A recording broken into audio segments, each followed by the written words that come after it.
5 signs that somebody is high on cocaine. It's 5 signs that someone's using cocaine. And the first and foremost one is that they're going to talk to you with so much energy and enthusiasm that what they are talking about is the most important thing in the entire fucking world that makes zero sense. And they're just going to keep talking in circles. But yet they are so enthusiastic, so into it, though it makes no sense at all. That is one of the number one signs that somebody is using cocaine. Another sign that someone's using cocaine, they are going to have irritable bowel syndrome.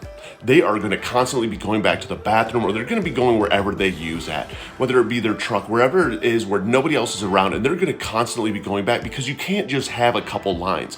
When you are coke and you're a coke addict, you will do it all. It doesn't matter how much there is. You will do it until it is gone. And so you will continually keep disappearing, almost a pattern of like every 30 minutes to continually keep trying to get your high. You're going to notice too that they're not going to have any appetite whatsoever. Somebody that's high on cocaine, if you are out and you're eating and stuff with friends and you're having a couple beers, these people are not going to eat because cocaine really just suppresses your appetite.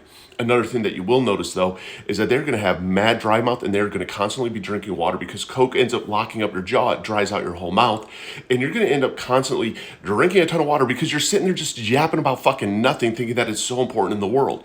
You're going to notice also that they're going to be focused on their nose a lot because why? It's going to blow out your sinuses depending on how much you do. And yes, it just clogs up and gives you the Colombian cold.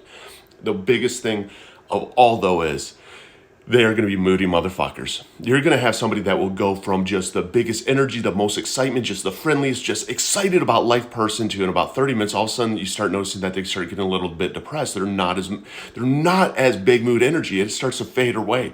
You notice that they're starting to itch and twitch a little bit. That's what happens when cocaine drops you, is it actually brings on depression. So one of the biggest things is people are going to seem a little bit bipolar of all this energy to no energy at all and almost irritated and pissed off and moody as hell. I can tell you this, I'm a recovering cocaine and alcoholic addict. And I used to think that this was a lot of fun. I used to love cocaine. I used to love drinking. I used to love partying until I ruined my life with it. And I can tell you this, the day that you stop, the day that you burn life down around you and you decide that you want a better life is the day that it gets a hell of a lot better than what it is now. And if I can get sober, so can you. So don't give up.